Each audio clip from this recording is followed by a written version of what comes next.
ప్రభునందు ప్రియమైన దేవుని బిడ్డలారా, ఈ ఉదయకాల సమయంలో దేవుని అనుదిన వాగ్దాన ఈ పరిచర్య ద్వారా మరి ఒకసారి మిమ్మల్ని కలుసుకోవడానికి దేవుడు నాకు అనుగ్రహించిన ఈ భాగ్యాన్ని బట్టి మొదటిగా దేవాది దేవునికి ఎంతగానో కృతజ్ఞతాస్తుతులు చెల్లించున్నాను. మరి ముఖ్యంగా ఈ అనుదిన ఈ వాగ్దాన ఈ పరిచర్యను వీక్షిస్తున్న ఆత్మీయులకు మీ అందరికీ ప్రభువైన యేసుక్రీస్తు నామములో శుభవందనాలు తెలియజేస్తున్నానండి. దేవునికి స్తోత్రం. హల్లెలూయా హల్లెలూయా. ప్రియమైన దేవుని బిడ్డలారా, ఈ ఉదయకాల సమయంలో దేవుడు మీకు ఇచ్చిన వాగ్దాన వాక్య భాగము జకర్యా గ్రంథము 2వ అధ్యాయము 5వ వచనం అన్నది. ఆ వాగ్దాన వాక్య భాగాన్ని మీ కొరకు నేను చదివించినాను. ప్రార్థనాపూర్వకంగా ఆలకించవలసిందిగా ప్రభువైన యేసుక్రీస్తు నామమున అందరినీ కోరుచున్నానండి. జకర్యా గ్రంథము 2వ అధ్యాయము 5వ వచనంలో ఈ విధంగా రాయబడి ఉన్నది: నేను దాని చుట్టూ అగ్ని ప్రాకారముగా ఉందును, నేను దాని మధ్య నివాసినై మహిమకు కారణముగా ఉందును. ఇదే యెహోవా వాక్కు. దేవునికి స్తోత్రం. హల్లెలూయా హల్లెలూయా. ఈ వాగ్దానాన్ని ప్రియమైన దేవుని బిడ్డలారా, ఆనాడు దేవుడు జకర్యా ప్రవక్త ద్వారా యెరూషలేము నగరానికి, అంటే యెరూషలేము నగరంలోని ఇశ్రాయేలు ప్రజల గురించి దేవుడిచ్చిన వాగ్దాన వాక్య భాగంగా ఈ వాగ్దాన వాక్య భాగాన్ని మనం చూస్తున్నాం. ప్రియమైన దేవుని బిడ్డలారా, మరి ఒకసారి మీ కొరకు ఈ వాగ్దానపు మాట నేను చదువుచున్నాను. నేను దాని చుట్టూ అగ్ని ప్రాకారముగా ఉందును, నేను దాని మధ్య నివాసినై మహిమకు కారణముగా ఉందును. ఇదే యెహోవా వాక్కు. ప్రియమైన దేవుని బిడ్డలారా, దేవుడు ఈ వాగ్దానాన్ని ఇవ్వడానికి గల కారణం, ఈ సందర్భాన్ని మనం ఆలోచిస్తే కనుక ప్రియమైన దేవుని బిడ్డలారా, దేవుడు ఇశ్రాయేలు వారిని ఆశీర్వదించబోతూ ఉన్నారు. దేవుడు యెరూషలేము నగరంలోనే ఇశ్రాయేలు ప్రజలు, తన ప్రజలైన వారిని దేవుడు ఆశీర్వదించబోతూ ఉన్నారు. తన ప్రజలైన వారిని అంటే తన ప్రజలను దేవుడు ఆశీర్వదిస్తారు, వారికి ఉన్న పశువులను దేవుడు దీవిస్తారు, అంతేకాకుండా వారి యొక్క ఆస్తిని దేవుడు విస్తరింపజేస్తారు. దేవుడు ఎప్పుడైతే వారిని ఆశీర్వదించబోతూ ఉన్నారో ఆ ఆశీర్వాదం వలన వారి పరిస్థితులు ఏ విధంగా మారిపోతాయి అంటే ప్రియమైన దేవుని బిడ్డలారా, వారు గొప్పగా విస్తరింపజేయబడతారంట. దేవుడిచ్చే దీవెనలు ఆశీర్వాదాలు ఈ విధంగా ఉంటూ ఉంటాయండి. ఒక్కసారి దేవుడు మన జీవితాల్లో దీవెనలు ఆశీర్వాదాలు ఇద్దాం అనుకున్నారంటే, మన ఆత్మీయత బట్టి దేవుడు మన జీవితాల్లో కార్యాలు చేద్దాం అనుకున్నారంటే ఇంకా దీవెనలు ఆశీర్వాదాలు ఆగవు. గొప్పగా దేవుడు దీవిస్తారు, ఆశీర్వదిస్తారు. ఇశ్రాయేలు వారి పట్ల కూడా దేవుడు అటువంటి ఉద్దేశాన్ని కలిగి ఉన్నారు. దేవుడు ఏమంటూ ఉన్నారంటే, వారిని ఆశీర్వదించబోతూ ఉన్నారు. వారి ప్రజలను అంటే యెరూషలేము నగరంలో దేవుని ప్రజలను, వారి యొక్క పశువులను, వారి యొక్క యావదాస్తిని అంటే వారికి ఉన్న ఆస్తిని దేవుడు గొప్పగా విస్తరింపజేయబోతున్నారు.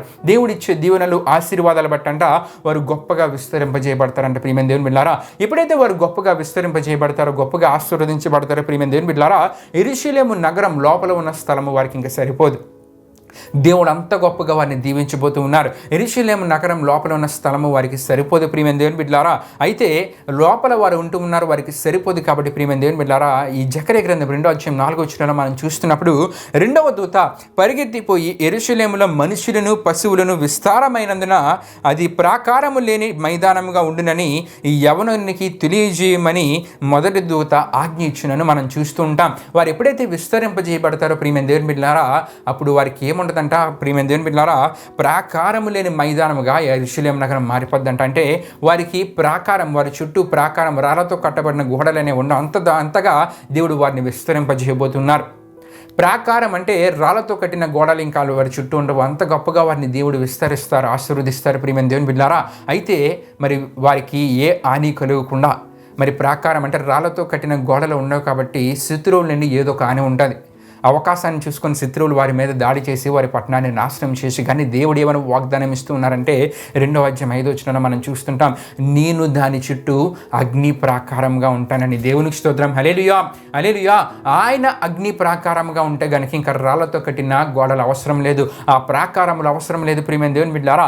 ఆయన ప్రియమైన దేవుని బిడ్డలారా అగ్ని ప్రాకారంగా ఉంటానంటూ ఉన్నారు. అగ్ని ప్రాకారంగా అంటే ప్రియమైన దేవుని బిడ్డలారా, మంటల గోడగా దేవుడే తన ప్రజలైన ఇశ్రాయేలు వారి చుట్టూ ఉంటానని, ఇంకా వారికి శత్రువుల నుండి ఏ హాని కలగకుండా కాపాడుతానని, వారికి గొప్ప దీవెనలు ఆశీర్వాదాలు దయచేసి దేవుడు గొప్పగా విస్తరిస్తానని ఈ వాగ్దానం ద్వారా మాట్లాడుతూ ఉన్నారండి. దేవునికి స్తోత్రం. హల్లెలూయా హల్లెలూయా.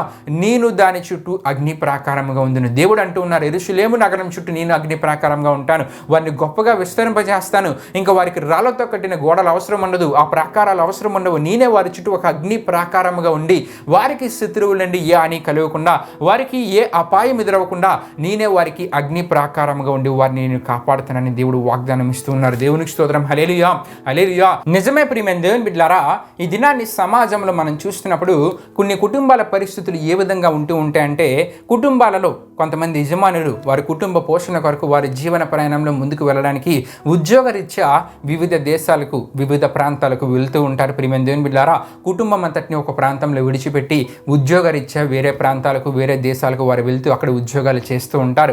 వారి పరిస్థితులు ఏ విధంగా ఉంటూ ఉంటాయంటే, ఇక్కడ ఉన్న కుటుంబ పరిస్థితి ఎలా ఉంటుందంటే, యజమాని వేరే ప్రాంతంలో ఉన్నప్పుడు అతను ఒక్కలే ఉంటూ ఉంటారు కాబట్టి అతని గురించిన ఒక ఆందోళన, అభద్రత వీరిలో ఉంటూ ఉంటుంది. ఇటువంటి ఏ సమయంలో ఏం జరుగుతుందని ఒక భయంతో వీరందరూ ఉంటూ ఉంటారు. అక్కడే యజమాని పరిస్థితి కూడా ఈ విధంగానే ఉంటూ ఉంటుంది. ఏ విధంగా అంటే, కుటుంబం అంతటిని నేను అక్కడ విడిచి వచ్చాను, వారికి భద్రతగా ఎవరుంటారనే ఒక ఆందోళన ఈ దినాల్లో చాలామంది కుటుంబాల సమాజంలో మనం చూస్తుంటాం. ఇంకొంతమంది పరిస్థితులు ఏ విధంగా ఉంటూ ఉంటాయంటే, కుటుంబాలలో ఉన్న యవనస్తులు మరి చదువు రీత్యా ఎడ్యుకేషన్ పరంగా వారు వివిధ దేశాలకు వెళ్తూ ఉంటారు, వివిధ ప్రాంతాలకు వెళ్తూ ఉంటారు.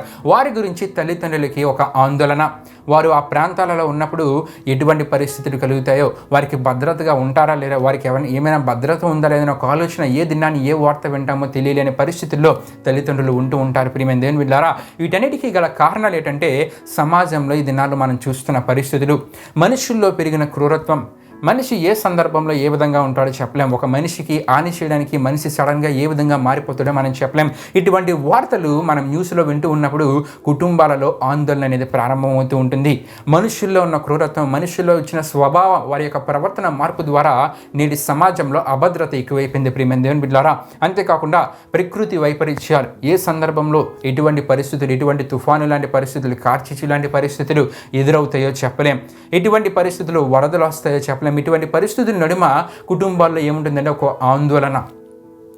మా తల్లిదండ్రులు ఎటువంటి ఆందోళన అంటే, అయ్యో పిల్లలు వేరే ప్రాంతంలో చదువుకుంటూ ఉన్నారే, వారి ఎడ్యుకేషన్లో ఎలా ముందుకు వెళ్ళగలరు, వారికి భద్రత ఏమైనా ఉందా, వారు ఇప్పుడు బాగా ఉండగలుగుతున్నారా, సంతోషంగా ఉండగలుగుతున్నారా అక్కడ అనే ఒక ఆందోళన ఇక్కడ తల్లిదండ్రుల్లో ఉంటూ ఉంటుంది.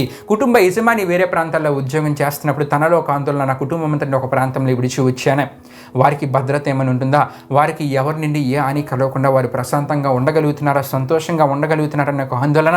ఇటువంటి ఆందోళన మధ్య నేడు సమాజంలో ఎన్నో కుటుంబాలు ముందుకు వెళ్తున్నాయి. ప్రియమైన దేవుని బిడ్డలారా, అయితే నీవు దేవుని విశ్వసిస్తే, దేవుని యందు విశ్వాసం కలిగి, దేవుని మీద పూర్తి నమ్మకం నీవు కలిగి ఉంటే, దేవుడు ఎటువంటి వాగ్దానాన్ని ఇస్తూ ఉన్నానంటే, నేను దాని చుట్టూ అగ్ని ప్రాకారంగా ఉంది నన్ను యెరూషలేము విషయమై దేవుడు ఎటువంటి వాగ్దానాన్ని అయితే ఇచ్చారో, ఈ దినాన్ని మన చుట్టూ కూడా ఆయన ఒక అగ్ని ప్రాకారంగా ఉండి, మన కుటుంబంలో ఉన్న వారు ఎవరైనా వివిధ ప్రాంతాల్లో మనకు దగ్గర కాకుండా దూరంగా ఉన్నప్పుడు వారి చుట్టూ దేవుడే అగ్ని ప్రాకారంగా ఉండి, వారికి ఎవరి నుండి ఏ హాని కలుగకుండా, ఎటువంటి అనారోగ్య పరిస్థితులు ఎదురవకుండా, ప్రకృతి వైపరీత్యాల ద్వారా వారికి ఎటువంటి హాని కలగకుండా ఆయనే కాపాడుతానని వాగ్దానం ద్వారా మాట్లాడుతూ ఉన్నారండి. దేవునికి స్తోత్రం. హల్లెలూయా, హల్లెలూయా.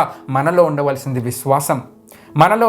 విశ్వాసం. ఎప్పుడైతే విశ్వాసం దేవునిలో ఉండి దేవుడు కోరే ఆత్మీయతను మనము కలిగి ఉంటూ మన కుటుంబంలో ఉన్న వారు కలిగి ఉన్నప్పుడు, వారు ఎటువంటి ఏ ప్రాంతానికి వెళ్ళినా, వివిధ దేశాలకు వెళ్ళి ఉద్యోగరీత్యా అవ్వచ్చు, చదువు రీత్యా అవ్వచ్చు, ఏ ఉద్దేశంతోనైనా వేరే ప్రాంతాలకు వెళ్ళినా దేవుడే వారి చుట్టూ ఒక అగ్ని ప్రాకారం ఉండి వారికి ఏ హాని కలగకుండా, మనుషుల నుండి ఏ హాని కలగకుండా, ప్రకృతి వైపరీత్యాల ద్వారా ఏ హాని కలగకుండా, ఎటువంటి అనారోగ్య పరిస్థితులు వారికి ఎదురవ్వకుండా, వారు చేస్తున్న ఉద్యోగాలలో ప్రమోషన్స్, వారు చదువుతున్న ఎడ్యుకేషన్లో మంచి విద్యాలు, మంచి పర్సంటేజ్ ద్వారా గ్రాడ్యుయేషన్, వారు చేస్తున్న ప్రతిదీ కంప్లీట్ చేసుకునే కృపను దేవుడు వారికి అనుగ్రహిస్తూ ఉంటారు. దేవునికి స్తోత్రం. హల్లెలూయా, హల్లెలూయా.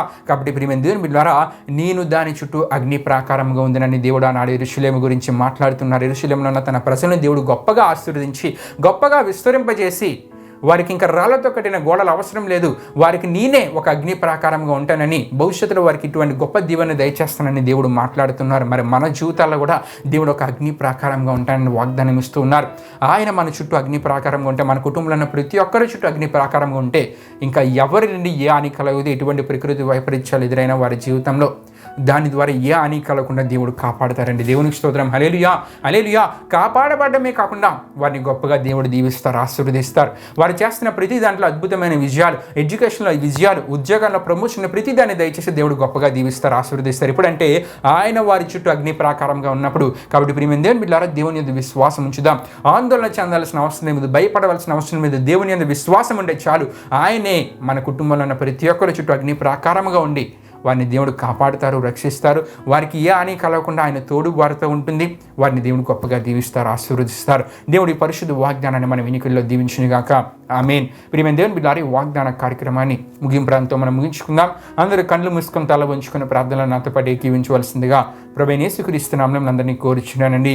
ప్రార్థన చేసుకుందాం. మహిమాశ్వరి పెన్ మా ప్రభు జీవాధిపతి నేసియా, నీ ఘనమైన నామానికే మహిమ, ఘనత, ప్రభావం చెల్లించున్నాం దేవా. ఇప్పుడు వరకు ఈ వాగ్దాన కార్యక్రమంలో మాతోపాటు తోడుగు నడిపించిన దేవా, మీకే వేలాది వందనములు, కృతజ్ఞతాస్తుతులు చెల్లించున్నామేసా. నేను దాని చుట్టూ అగ్ని ప్రాకారంగా ఉందినని ఒక గొప్ప వాగ్దానం ద్వారా ఈ దినాన్ని మాతో మాట్లాడిన దేవా, ఈ వాగ్దానాన్ని వాగ్దానాన్ని విన్న ప్రతి ఒక్కరి జీవితాల్లో, వారి కుటుంబాల్లో ఉన్న వారు ఎవరైనా వివిధ ప్రాంతాల్లో ఉన్నప్పుడు వారిలో ఎటువంటి ఆందోళన ఉన్నా నీ అందు విశ్వాసం కలిగి వారు ఇటువంటి ఆందోళనకరమైన పరిస్థితి నుండి బయటకు వచ్చి నీ మీద నమ్మకంతో, నీ మీద విశ్వాసంతో నీవు కోరే ఆత్మీయతని కలిగి ఈ వాగ్దాన ఆశీర్వాదాన్ని అనగా నీవు వారి కుటుంబంలో ఉన్న ప్రతి ఒక్కరి చుట్టూ అగ్ని ప్రాకారం ఉండి వారికి ఏ హాని కలగకుండా కాపాడుతానని వాగ్దానం ద్వారా మాట్లాడినదేవా. ఈ వాగ్దానాన్ని విశ్వసించి నీవు ఇచ్చే ఈ వాగ్దాన ఆశీర్వాదాన్ని వారి జీవితాలను పొందుకోగలిగేలా మీరు కార్యం జరిగించండి. ప్రతి ఒక్కరి చుట్టూ నీవు అగ్ని ప్రాకారంగా ఉండి వారికి ఏ హాని కలగకుండా, ఎటువంటి ఆపద ప్రకృతి వైపరీత్యాల ద్వారా వారికి ఎదురవకుండా వారిని కాపాడుతానని వాగ్దానం ద్వారా మాట్లాడినదేవా. మరి ఈ వాగ్దానాన్ని విశ్వసించి ఈ వాగ్దాన ఆశీర్వాదాన్ని ప్రతి ఒక్కరు వారి జీవితాలను పొందుకోగలిగేలా మీరు కార్యం జరిగించండి. ఆందోళనకరమైన పరిస్థితులు ఎవరిలో ఉన్నా వారి ఆందోళనకరమైన పరిస్థితి నుండి బయటకు వచ్చి నీ మీద విశ్వాసంతో, నమ్మకంతో వారి జీవితాల వారు ముందుకెళ్ళగలిగేలా మీరు కార్యం జరిగించండి.